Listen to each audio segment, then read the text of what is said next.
What's up, Yorkshire fam, and everybody else who's watching this video? Welcome back to the channel. I'm the Yorkshireman Reacts, and it's good to be back making a reaction video for all you lovely people. So, we had a recent poll on the channel. Well, I say recent, it was about 5 days ago. And the winner of that poll was dumbest lottery winners of all time. So I've been looking forward to doing this one because it's always a good story to hear about people winning loads and loads of money and then they just blow it on unbelievable stuff and you're like, what? So, yeah, well, let's do it. I think this is probably going to be a funny one. Hopefully it is. But who knows? I mean, this could be funny, it could be tragic. Who knows what it's going to be? I just want to find out which stories are on here. If I know any of them, heard any of them before, I might have done, might not. But let's just get on with it. So, before we do, if you are new to the channel, please do subscribe if you enjoyed this video and give it a like as well. And all my existing subscribers, don't forget to also give the video a like, you know, to do that by now. And drop your comments. If you have a story of someone that you know or about yourself, whoever who won the lottery, I'd love to know if you've won on a scratch card or won the Lotto Millions. Well, you know what I mean. Any story about you winning the lottery, drop them down. I'd love to know. So yeah, let's just go. From accidentally throwing a £3 million lottery ticket in the bin to spending an entire $16 million prize in under 90 days. These are the absolute dumbest lottery winners of all time, beginning with Jose Antonio Cuartoc, who almost lost his entire lottery fortune after getting someone else to claim the money for him. You see, when Jose won the $750,000 jackpot back in 2010, he was living in the US illegally, so Jose asked his boss to claim the prize on his behalf, as he feared he couldn't claim the money without potentially facing legal trouble and deportation. This worked out perfectly until Jose's boss began to falsely state that he was the one who had actually purchased the ticket. Taking legal action against his boss was risky, given Jose wasn't supposed to be in the country at all. However, given he had security camera footage of him purchasing the ticket, Jose did so and was able to prove that he was the rightful owner to the $750,000 prize. Only $250,000 of this went to taxes, another $250,000 was spent on court fees, and throughout the legal process, Jose was jailed for drunk driving and was deported back to Guatemala as soon as he won the court case. However, at least Jose Antonio Cuartoc got to keep some of his winnings, as Denise Rossi. Alright, before we go on to the next one, Jesus Christ, so he bought a lot, he got somebody to claim the prize for him because he was an illegal immigrant and he thought they wouldn't allow him to keep it. 750 grand, 250 grand to taxes and another $250,000 just on court fees. So he only got to keep like 25-30% of it. I mean, as you've learned by now, I'm not good at maths. But Jesus, poor guy. That's awful. But yeah, if you ever win a lottery ticket, never have someone buy the ticket for you or claim it. Because if they went and bought it for you, they can claim that they won it. They can claim the prize on your behalf. Always buy your own tickets. He wasn't so fortunate. When Denise won a jackpot of $1.3 million back in 1996, she'd been married to Thomas Rossi for over 25 years, yet their relationship was apparently lacking in transparency, as Denise didn't tell her husband about the win, and instead filed for divorce only 11 days after buying the lucky ticket. I was afraid to tell Thomas because I knew he would try to take the money away from me. I went to the Lottery Commission office and told them I was married but contemplating divorce. They told me to file before I got my first check, which I did. Denise was initially successful in hiding the money from her now ex-husband, as for a whole 2 years after their divorce, Thomas had no idea that Denise had ever won the lottery. However, in May 1999, a letter was sent to Thomas's home address, asking if Denise was interested in a lump sum buyout of her lottery winnings. This was the first Thomas knew about the lottery prize. He confirmed that Denise was a winner with the California lottery, and given they were still married at the time of the win, Thomas launched a lawsuit stating that he was entitled to half of the prize money. The judge specifically found that Denise's failure to disclose the lottery winnings constituted fraud, oppression, and malice, and as a result, the trial court awarded Thomas 100% of the lottery winnings, which left Denise with less than nothing, considering she also had to pay for her own legal fees. However, Denise's loss of $1.3 million was still nothing. Yes, that's the best one so far. I'm so happy. So she was married to this guy, won the lottery, $1.3 million, and thought, right, I'm going to keep it from him, not even going to tell him, and then she tried to divorce him. No, she did divorce him 11 days later, As soon as she became a millionaire, that's it. Oh, no, you're not good enough for me now. Divorced him. And then, 2 years later, he got a letter from the Lottery Commission or whatever, asking if... Well, it was addressed to her, but he read it. Asking if she would be interested in them buying out her winnings. I don't know what does that mean? Buy out her lottery winnings. Someone please explain what that means. But I get the general idea what it means. He read it and then he realised my wife won the lottery, didn't even tell me. So he takes her to court to claim half the winnings, which he's legally entitled to because they were still married when she won the money. And he got all of it. Yes, that is fantastic. I'm so happy for him. That is exactly what she deserves. Because as soon as that money fell in her lap, she thought she was too good for him. She weren't too good for him when she had nothing, was she? Nah. I'm glad that she got exactly what she deserved. Wow. Nothing in comparison to Evelyn Adams. Dubbed the luckiest woman in America, Evelyn Adams became the first person in human history to win the lottery twice, initially for $3.9 million in October 1985, before winning another $1.4 million only 4 months later. She won the lottery twice in a year. Well, no, 85, 86. So yeah, a year. Wait, did it say like the date? The exact date? October 1985 and February 1986. So not even a year, less than it. October, November, December, January. So she won the lottery twice in 5 months. That's crazy. And she won 3.9 million and then 1.4 million. Wow, that is luck right there. That is luck.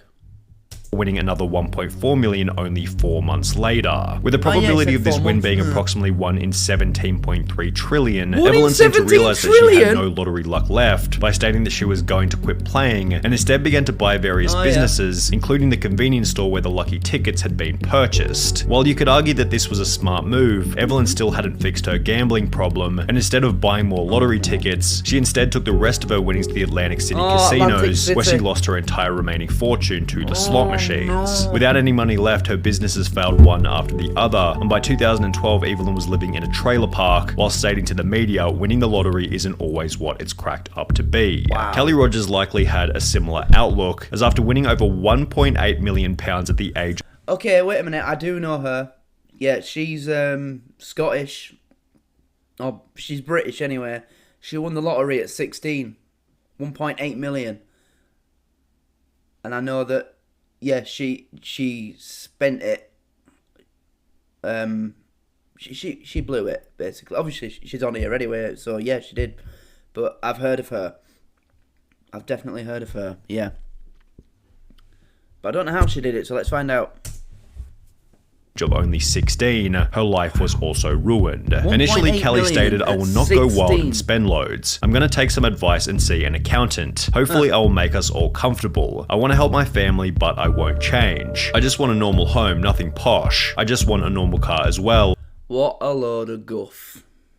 However, as soon as she received the money, Kelly instead spent £11,500 on 2 boob jobs, £300,000 on clothes, makeup and tattoos, as well as £85,000 on top-of-the-range sports cars. Kelly spent a further £250,000 on holidays to locations including Mexico and Euro Disney, £118,000 on gifts to former boyfriends, £190,000 in unreturned loans to friends and family members, and £50,500. Hold on a minute. £190,000 in unreturned loans to friends and family. What was she borrowing from them? 100. So basically, 200 grand in unreturned loans to friends and family. If I added up all the money I owe to everybody I know, it wouldn't even reach £190. Never mind 190 grand. In fact, thinking about it, I don't think I owe anybody anything. No, I don't. People owe me money. Oh, yeah, of course they do. But, no, I don't. What? 190 grand? What? So what was she? She's 16 years old as well. That's what's crazy about it. What kind of 16-year-old has incurred nearly £200,000 worth of debt from friends and family? I mean, that makes no sense. There's got to be something more to that. I mean, so I'm guessing this is part of a news article. That's the explanation she's given then, isn't it? That can't be right. No 16-year-old owes their parents 200 grand. I don't care who you are. That's money that she's been forced to give whoever that money went to. You know, when she won it or something. They said, if you don't give me this money, I'm going to do that. Because that can't be true. What kind of 16-year-old owes that kind of money to friends and family? Makes no sense. I'm sorry, there's more to that. She's been blackmailed for that money. And now I feel bad for her.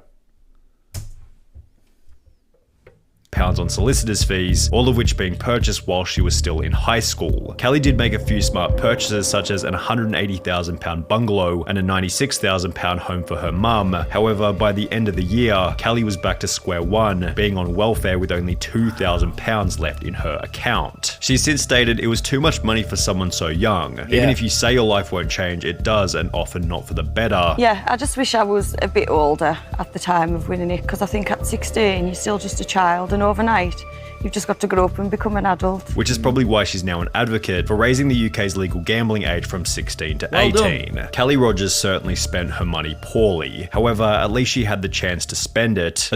Yeah, I was just going to say, that's why I remember her, because when she paused, you know, when you win the lottery in this country, you have the option to pause with the cheque for a picture to go in the media with a glass of champagne, and she had to pause with it with a glass of orange juice. I remember, that's why I remember it. Yeah, because you have to be 18 to drink in the UK, so she had to hold a glass of orange juice instead of champagne. That's why I remember it. But Jesus Christ, 16's too old to win that kind. I mean, just look at some of the celebrities that started young. I mean, Justin Bieber is a perfect example. He was at the height of his fame between like 15 and 17. That's when everybody under the age of 18 in America, Canada, and the UK at least knew his name, knew who he was and what he did.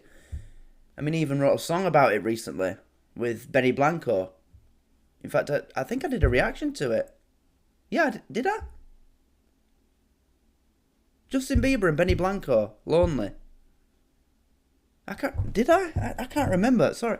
In fact, well, I won't pause for much longer. But yeah, I'm just saying, that kind of money at 60, yeah, you're going to go a bit mad. It'll affect you. But 25-year-old Amanda Clayton from Detroit was no longer alive by the end of her spending spree. When Amanda won the $1 million jackpot back in 2011, it seemed as though her life had been changed overnight. However, her win quickly became controversial after the media learned that she was still collecting food stamps and benefit payments despite having won the lottery. Detroit woman is now the second lotto winner in the state to keep taking food stamps after hitting it. Right, that is wrong. That is wrong. So she won $1 million and she was still collecting government food stamps. I mean, I don't understand why some people do that. You know, that's just wrong. Yeah, I did. Big. I did a reaction to it. Yeah, a year ago. I thought I did a reaction to that. Yeah, I'll put it on the end card of this video. Everyone go watch it. And Amanda Clayton, who won $1 million and took home a $700,000 lump sum. The 24-year-old says even though she now owns 2 homes, she figured she was still allowed to use a bridge card. After being confronted about the behavior, Amanda had the following to say. I thought that they would cut me off, but since they didn't, I thought maybe it was okay because I'm not working. And shortly thereafter, she was charged with 2 felony counts of welfare fraud and was ordered to pay back the $5,500 worth of food stamps she'd received. While Amanda quickly paid the $5,500 back, she never got the chance to spend the rest of the money, as only 6 months later she would unfortunately overdose in one of her 2 homes. He says she was tormented by the fame and the problems that came with winning the lottery.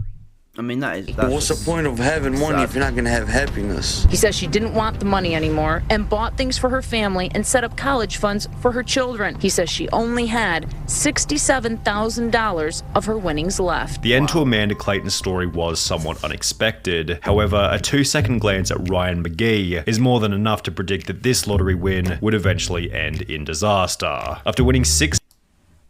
Do I recognise that guy? The name rings a bell. I don't know why. £1 million back in 2008. No, I don't recognise him. Occupation, businessman, children, 1. Oh, that's great. So, whatever Sonny's about to tell me, I know that that at least one child was dragged throughout all of this. Great. Great to know. Thanks for that.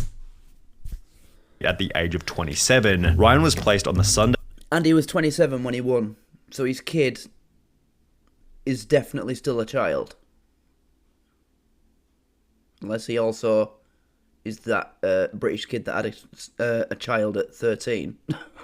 Times top 100 rich list for young people. He purchased a luxury mansion in his home country of Ireland, which featured 5 bedrooms, an indoor swimming pool, a full champagne bar, and a 2-car garage where he kept his brand new Ferrari 458 Italia. However, as you might expect, this is where things began to go terribly. Only 3 years after buying the Ferrari, Ryan slipped off the road, crashing the car into a field, mainly because he was driving in the snow. Locals were amazed Ryan was driving the Ferrari. I'm sorry, but that car, I mean... Wait a minute. It says Ferrari 430 Spider.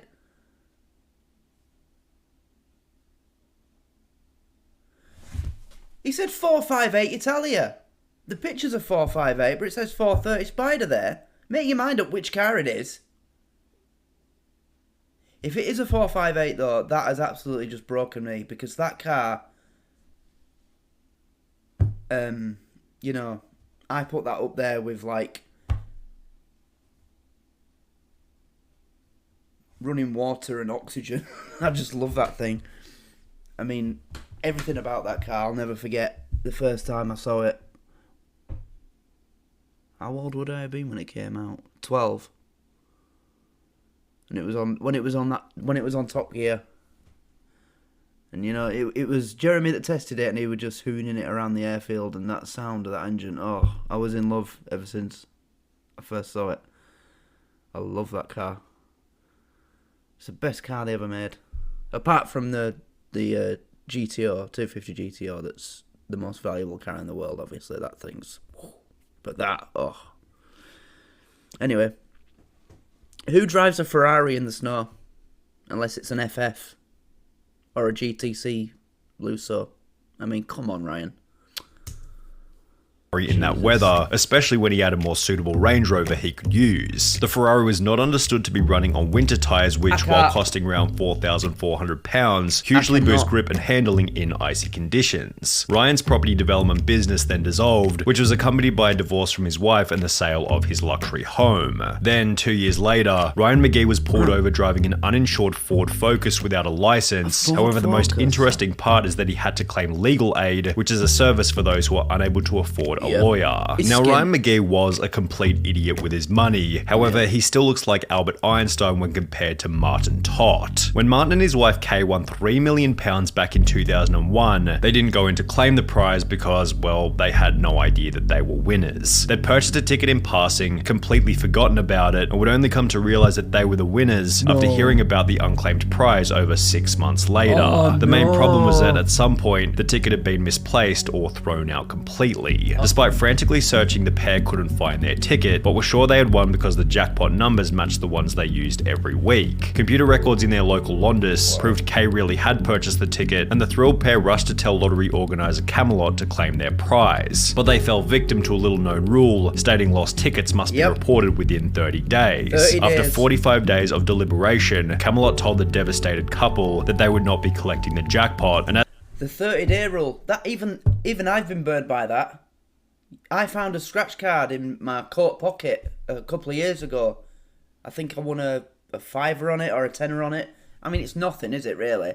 But because I'd forgotten about it in my coat pocket, when I took it back to the shop, they worked out that I'd bought it more than 30 days ago and I couldn't claim it. But these guys, oh my God. They couldn't claim, what was it, 3 million quid? That is awful. If you ever do anything related to gambling, whether it's the lottery or, a horse race, the Grand National, football, whatever, always keep the piece of paper that says that you have put that bet on and it's, all above board and whatever. Even if it's a race or whatever, even if it's finished and you've won, still keep it until, everything's alright. Because even football these days, with VAR and the way the rules are changing, you never know, do you? Just imagine losing all that money because you can't find the ticket. I mean, I never do the actual lottery. I mostly just buy a scratch card if I'm being honest, no more than 2-3 times a month. But very rarely when I do go and get like a lucky dip or whatever, I leave that piece of paper on my fireplace until at least the next morning. Just to make sure that I know that I've either won or lost and that the draw was genuine and all that. Always keep your betting slips. Rule number 1.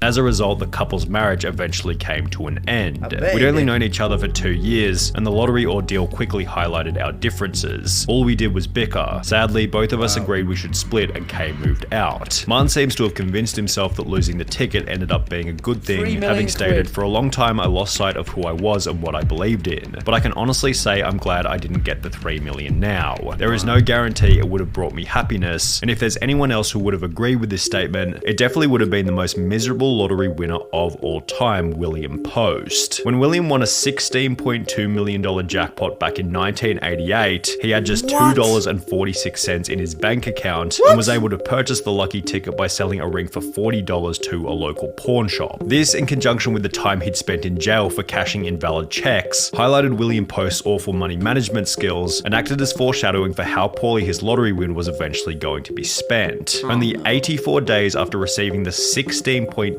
million, William Post had spent the entire fortune on a boat, a lease for a restaurant. What? What? This guy spent $16.2 million in 84 days. 84 days? I couldn't spend 16 million quid in 84 years. What? And it said that he bought a boat, a restaurant, and what? In Florida, a used car lot as well as a private jet. However, even after all of the money had been spent, Post took on a further $500,000 loan. Oh my God, and even after he'd spent it, it wasn't done. He further 500 grand in debt on what? Credit cards or loans or what? Oh, Jesus. See, this is why in America at least, they have like a service with when you win the lottery, you can either have all the prize, but they pay it to you in installments, or they can give you a lump sum all at once, but they take like a percentage off it. That I never agree with that. I think I mean the one where if they give it all at once, they take some off it. I never agree with that. You've won the fucking lottery. You should get every penny of it. Who are they to take some off it? I don't agree with that, but I do agree with the installment thing.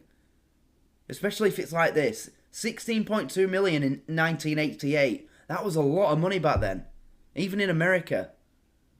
Jesus Christ. 84 days. I mean, that's like Donald Trump levels spending, isn't it? Or someone who's... Kanye West, does he spend a lot of money? I know he's a billionaire, but I don't know if he spends that. Wow, that is ridiculous. Wow, I can't get my head around that. I can't even think of what I would buy to spend it in that amount of time. Someone gave me, here you go, it's 16 million. Spend it in 3 months, basically. Not even 3 months. 2 months and a bit. I wouldn't know where to start. I mean, I could do it, obviously, but... Jesus. To purchase a mansion in Oil City, Pennsylvania. The problem was that William hadn't actually purchased the original ticket himself and had rather given the money to his girlfriend who had bought the winning ticket for him. Because of this, she was able to successfully sue him for 1/3 of the winnings, meaning that Post now owed $5.4 million to his ex-girlfriend from the $16.2 million that he no longer had. Since Post was unable to make this payment, the judge ordered that his bank account be frozen until he was able to come up with the money. However, before he was able to sell enough stuff to pay the $5.4 million, William was arrested and ordered to serve a 6 to 24 month prison term for an assault charge from 6 years prior. Toward the end of his life, Post was on his 7th marriage with over $1 million in debt and was getting by on 7th marriage? 7th? This guy was married 7 times. But wait a minute though, right, it says here that he was still $1 million in debt. So, he paid off $4.2 million of that original debt then. How did he do that? It says, and it also says within a year. Oh, no, that's a bit vague. He lived quietly on $450 a month in food stamps until his death in 2006. I was much happier when I was broke. Do you know, it really creeps me out how many people say that have had that amount of money or have become rich. You know, there's musicians and actors, you name it. They all say the same thing. They say, yeah, I don't have to worry about bills now, but I was happier when I had no money and I was at least trying to earn a living or whatever.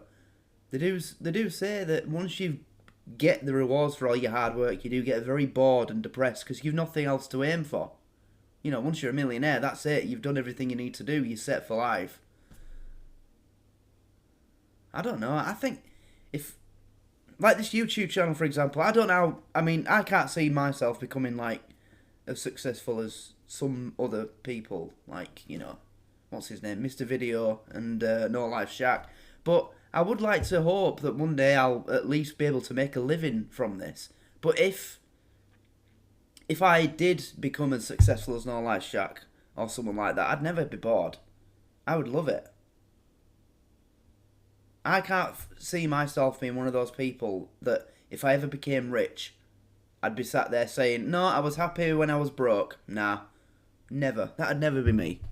I hate being not at least well off. Because it's just you know, well, I'm not going to go into detail, but come on. How can you be happier being poor than rich? You never have to worry about paying your bills. You know, you can do whatever you like. Go on holiday whenever you want. Buy what you want. You know, if you've got a loved one who's struggling with whatever, you can say, oh, here you go, it's a couple of grand, sort yourself. You know, stuff like, little things like that. I'd never be bored of that. I don't get it.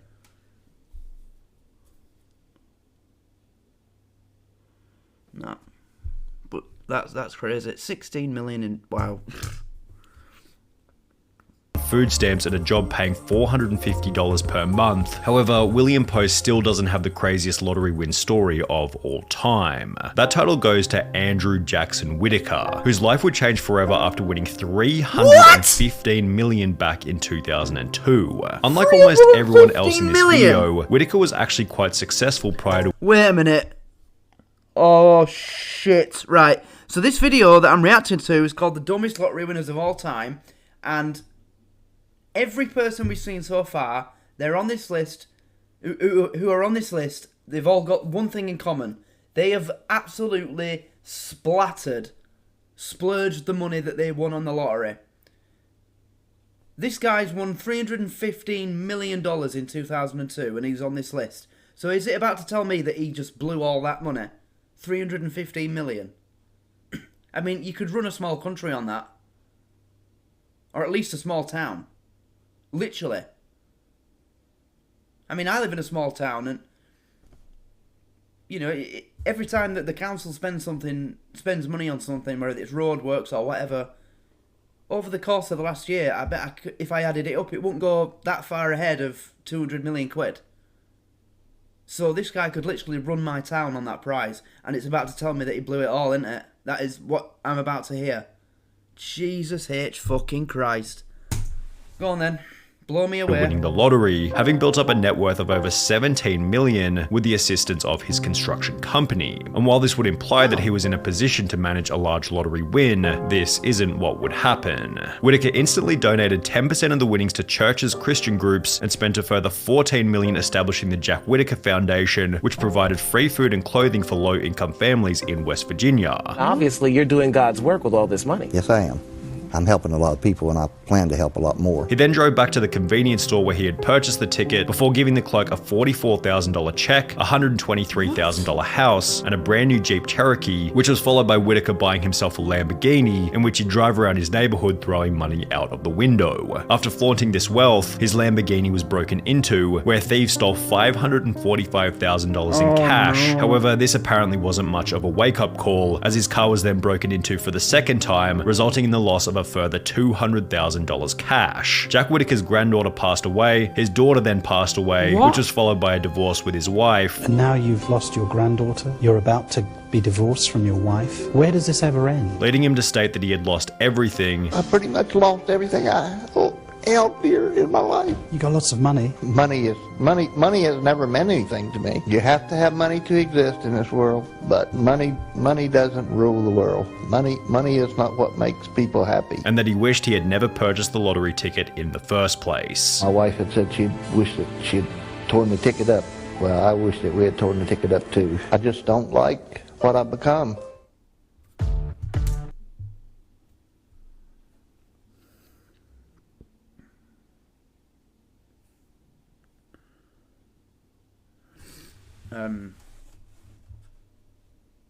I didn't expect that.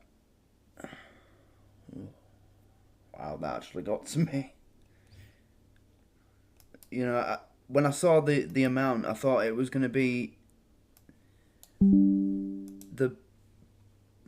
it'd have the most entertainment value.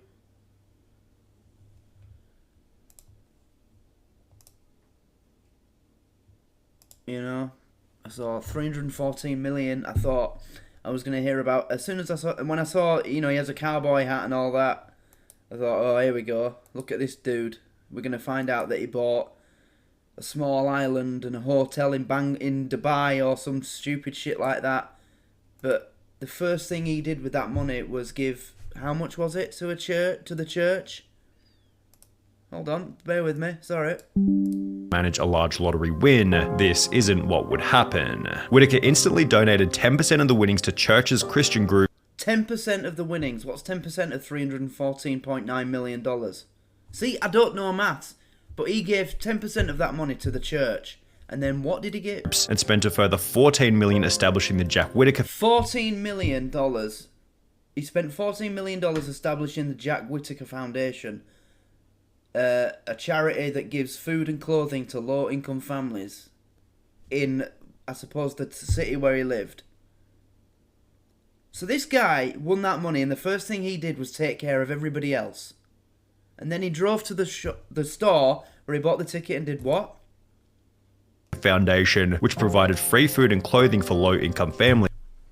A lot of people, and I plan to help a lot more. He then drove back to the convenience store where he had purchased the ticket before giving the clerk a $44,000 check, himself a Lamborghini, in which he'd drive. Fuck off.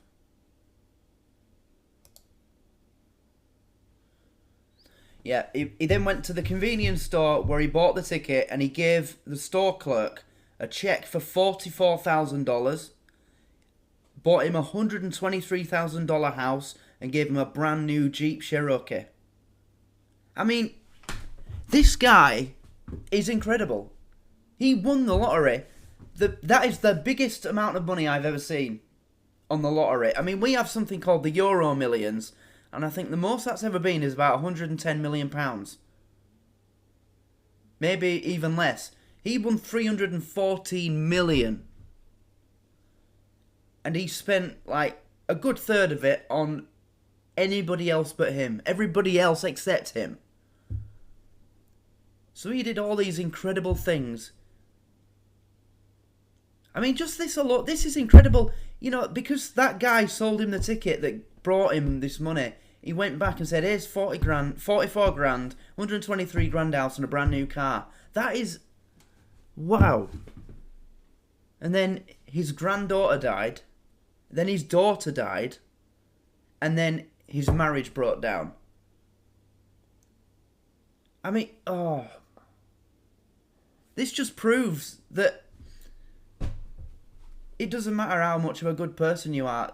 All this about, oh, karma, it's a load of shit. He did this just for his child and grandchild and his daughter to just be gone. Well, no. His wife divorced. He divorced his wife. She didn't die. But his daughter and granddaughter. Well, no, his granddaughter and then his daughter died. In that order. I mean, I can't even express how bad I feel for this man. And then he got an interview with Martin Bashir, a first-class prick. I mean, I couldn't think of anybody I would rather have an interview with less than him. He is a cunt. A first-class cunt. And I bet, you know, I've seen the Michael Jackson interview, the Diana interview, I know for a fact. He will have asked all the questions that just made that poor guy feel 10 times worse than if it was someone else questioning him. That's what he does. He don't care about the person sat in front of him. He just cares about getting his story. And the most attention-grabbing interview. Oh, he said this, he said that. He's an arsehole. Wow. I mean, that's the end of the video, right? Yeah. Well, yeah, it ended. Well, I don't know what to say after that. That is really eye-opening.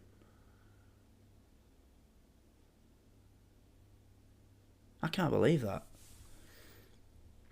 Is this guy still alive? Is he okay? I mean, he said he was already quite wealthy before he won the lottery. I mean, he said he was worth about 14 million. But he says, money's never meant anything to me. Money doesn't run the world. Well, it does, but it doesn't run his world. In his world, money isn't the thing. Yeah, I know what he means by that. Wow. Well, this was completely the opposite of what I was expecting. I thought this was going to be, you know, really funny. I thought I'd be sat here laughing at people that were just really stupid with money. I mean, I even set this up as a comedy reaction. I mean, if you're new to the channel, you won't know about this, but my current subscribers will know that when I'm doing comedy reactions, I put like little hidden gags in my videos with the tabs, and I've got one here, look. You might have noticed it, but I feel bad about doing that now, because this wasn't funny at all. This was just depressing. It just got worse and worse as it went on. One story after the other, even more depressing than the last. Absolutely awful. And the one that it ended with, that was the most heartbreaking story I've heard in... I can't remember. Wow. Well, that wasn't the reaction I thought it was going to be. I guess we'll just end it there. Yeah, I don't want to carry on. I'm a bit upset now. I'm going to have to go recover from that. So, yeah, if you're new to the channel, I hope this video was what you were looking for. I'm not going to ask if you found it enjoyable or whatever, because I didn't enjoy it. I don't think you can enjoy something that's sad. But I hope this reaction was what you hoped it would be. So, I'll end it there. That goes for everybody else as well. All the... You know who you are, you guys. But you know what to expect from me anyway. So yeah, we'll just end it there. So if it was what you wanted, then please do give it a like. Comment below if you've got any more stories about lottery winners. I don't think you'll have any worse than that, because I don't care what anyone says. Nothing will top that. But if you have got some sad stories about lottery winners, or even a link to a video about them, please drop them below. Anything you want to see me do in the future similar to this, I'll also do. And yeah, anything else you want to say, just drop it down below. And subscribe to the channel as well if you are new. Also check the About section on the channel to find the links to our Facebook page. And the Patreon page link is also there, but if you're brand new, you're not going to go and look at that straight away. You're going to want to watch a bit more of my stuff before you do that, which is fine. I get that. I mean, you're not going to join my Patreon off this one video, let's be real. But if you are new, please do join us. You know, we're about to embark on doing all sorts of different stuff now. We've finished doing Still Game, which is a Scottish comedy, and I'm about to start doing movies and other stuff. So yeah, stuff's about to get really entertaining on this channel. We're going to be doing all sorts because I've worked out how to use Filmora. Well, I'm learning. I haven't worked it out, but you know what I mean. Anyway, yeah, that's it. We'll end it there. Thanks for watching, and I'll see you in the next one. So yeah, that's pretty much it. So I hope you're all having a great weekend. From me, Yorkshireman Reacts, that is all, and I will see you next time. Thanks again, and take care.